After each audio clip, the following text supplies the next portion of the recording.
This is Bob. Bob likes to tell stories, and here's a few of them.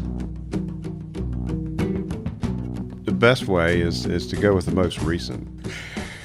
I was with the grandkids, and I had to get up. Let me give a little background. I had to get up at 4:45, and I'm a retired guy, and I'm used to getting up, when I wake up, 8 o'clock to 9 o'clock.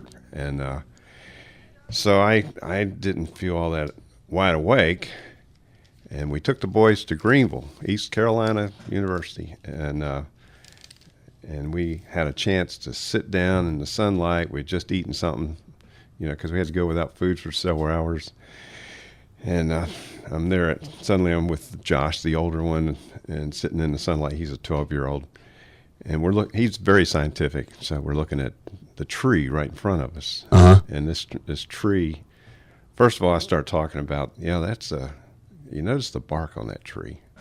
Now it's part of my mind was trying to remember the name crepe myrtle. I couldn't think of the name, and the other part was just trying to get his attention to the bark on the tree. And the third part of my mind was just going to sleep, because I was suddenly aware that I was saying words that didn't make sense, and I was actually going to sleep while talking to him, and I had to stop. And he finally fills in. What were you saying, Granddad? And I find out that I did actually go to sleep, and I finally woke up enough to continue to talk to him. But it's a weird feeling. I'll just tell you, Stuart, if you go to sleep and you wake yourself up with the sound of your own voice and you have no idea what you're saying. Bob is 70, which means he has a lot of life experiences. Of particular notoriety is his time as a volunteer firefighter. It wasn't always an easy job, as it turns out. Well, in the early days, we only were about a block from the fire department, and a siren would go off, and so all the volunteers would hear it, and they'd start coming in from all different directions. And it was one night when it was raining and it was dark, and so my brother and I go rushing out to my Toyota, which had it's like a 71 Toyota, and the interior light didn't come on.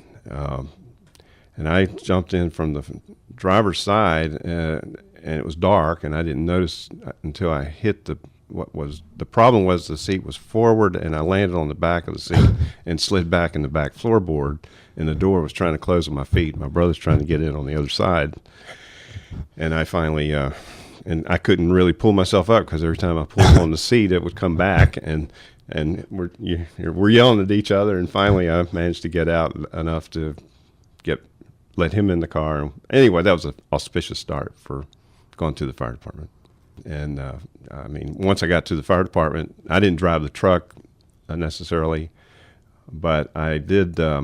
So we would follow in a car behind the truck, and I jumped in this car with Frank Kelleher, and I remember trying to put my key in. I hear it scratching all against the steering column, and I finally turn on the light to see where to put the key, and I realized we're in a different car. I looked over at Frank, and he has all his gear on top of his lap, and he's looking at me with his cap on. So I said, Frank, we're in the wrong car, and we need to get into my car. So you just do silly things that you don't. When you're excited, you do crazy things, and part of it, you're already charged up when you get to the station. I used to have these, what do they call them, hush puppy shoes, or some type of shoes that were on concrete when it was wet. It was like ice. And I went running up to the truck, because I was the first one there. I was going to drive the truck, and went sliding up under the truck, because they have a very high bumper. And fortunately, I just kind of grabbed the bumper as I slid up underneath of it. And that way, I let somebody else drive that. On one occasion, Bob went on a ski adventure in Germany, and well, it wasn't long before mayhem ensued. It was the first time I'd ever gone skiing, and so and it was, believe it or not, it was in Berchtesgaden, which is in Germany. It was in the wintertime. It was a beautiful country, and the ski slope, I decided to go down the beginner slope, and I thought since I'd done water skiing, I should be able to handle snow skiing. Well, I got down the hill fine. So now it's time to go up. Well, to get people up, it just had a rope, one single rope that people grab, and it would pull them back up the hill. And I carefully observed how people would grab that rope. So I was very focused on how to hold that rope properly, but I forgot to, in the course of it, I realized I wasn't paying attention to my feet. And once the skis start going in the wrong direction, they started separating, and I finally had to let go of the rope.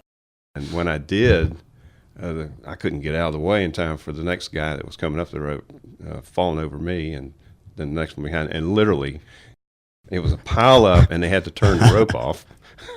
And if you've ever seen a bunch of beginners with ski poles and skis trying to move around, I mean, nobody was any good at this. Finally got it cleared up, and went back down the hill. Unfortunately, the second time I got on that ski rope, I let go of it just a little too much. I thought my momentum would carry me over the crest of the hill at the top, and I let go of it just a little bit too soon, and I started going backwards. And, of course, then I had to fall down real quick before I built up too much momentum, and in the process, the next guy fell over me, and they had to turn off the rope. But Germans they were very kind and understanding, especially, I guess, since I was an American. Bob is an avid golfer, and while golf is how some people relax on a day off from work, Bob demonstrates it doesn't always work that way. Well, Buddy and I, Randy and I, were running along the creek one time looking for balls in a golf cart.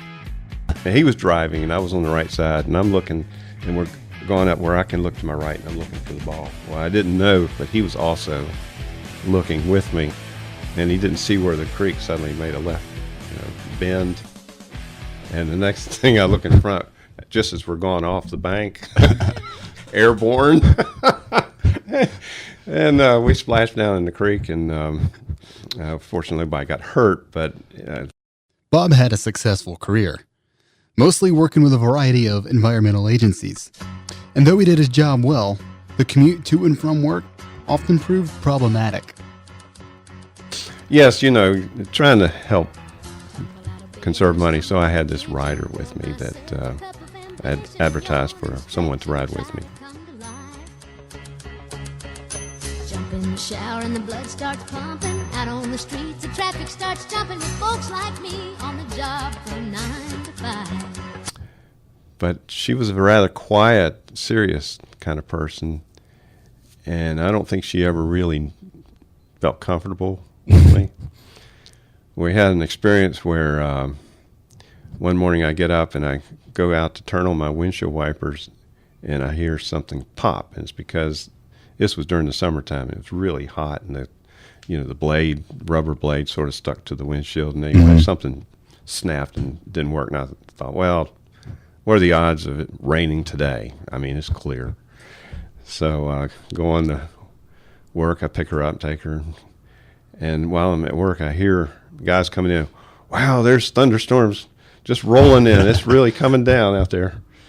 And I thought, well, we'll just have to do what we can. And I had my coat and tie on because I was a stockbroker then, and I pick up this young lady, and sure enough, it starts raining like crazy. So the first thing I do is I rolled the window down a little bit, and I stuck my arm out there, and I'm trying to manually push that thing back and forth, to keep it clean. She doesn't say anything.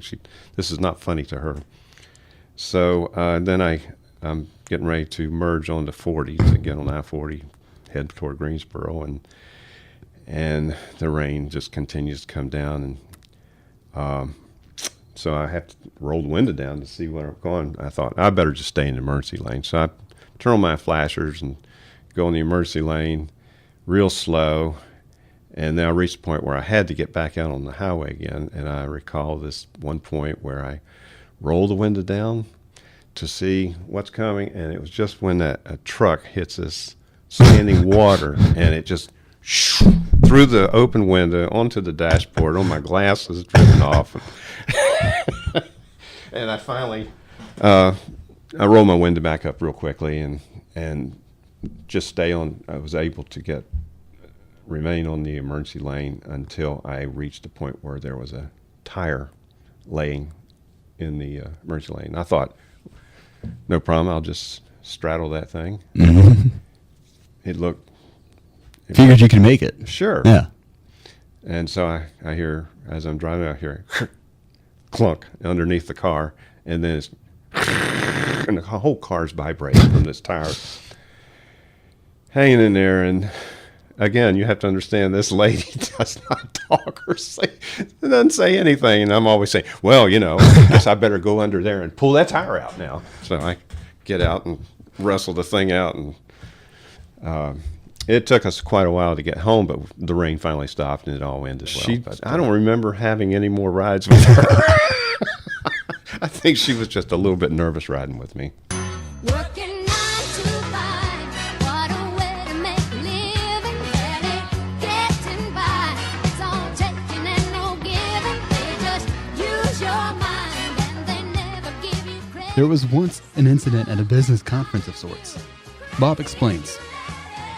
Yeah, it had, it had the shrimp table and all the food and everything. We're all dressed up, and it's outside this hotel at Myrtle Beach. The beach is on one side and the hotel's on the other. And we got this area with tables and chairs, but it had 2 pools, an adult pool and a child pool.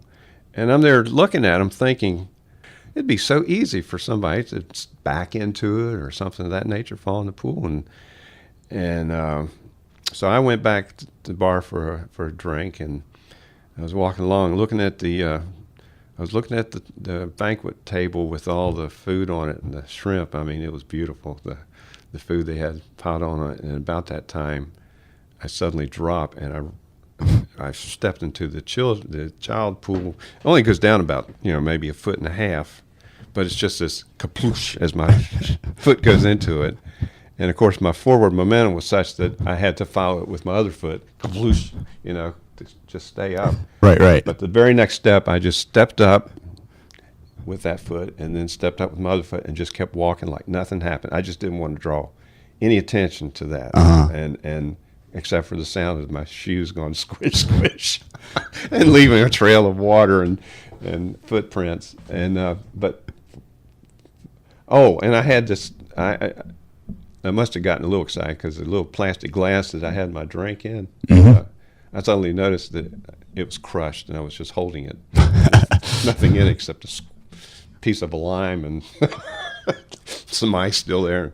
So I must have gotten a little excited when I stepped off in the pool. But what made me feel better was I heard a guy later say, did you see that guy? He didn't know I was there. He said, did you see that guy step into the pool? And he said, he just kept walking like nothing happened. I thought. So Bob made a great career out of protecting the environment, but when it came to removing a few dead trees, which is ecologically responsible, by the way, in his own backyard, well... There's something. Yes, I've had a lot of experience cutting down trees. The very first one was when we were still living in Knoxville, Tennessee. And we lived in a basement, and the landlord had an old dead tree near his house. He said, you think you could take that down? Piece of cake. I was going to have Tony, a friend he was a pre-med student, by the way. I had put a rope around the tree, and what the plan was to have him. Had you ever used a chainsaw to cut down a tree at this point? No. So it's your first try. Yeah. Pretty much the beginning of our illustrious career.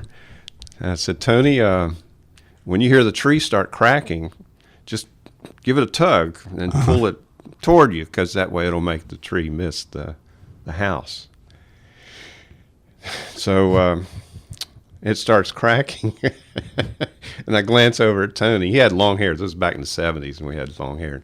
I'll just never forget how his hair suddenly swished backwards as that rope yanked him forward. That tree was much heavier than he was, and it yanked him right off the ground as the tree hit the roof of the house, by the way.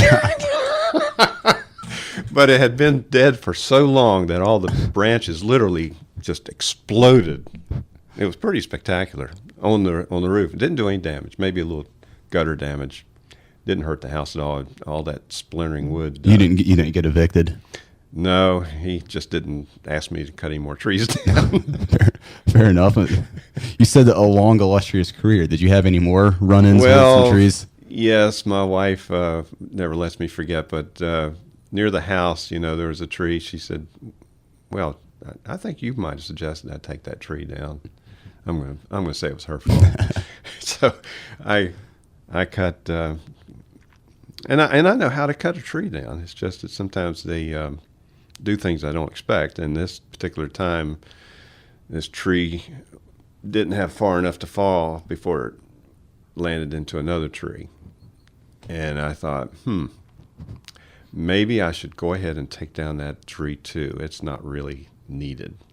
Now, these aren't really big trees. These are maybe 30-foot high, 6-inch diameter type trees. They're not real big. Can be useful for firewood. Yes, exactly. But I had to cut down a third tree to get the second and first tree to fall down too. So I did more clear cutting than I expected to. So sort of a domino effect almost. Yes, that's right. Yeah, it makes sense.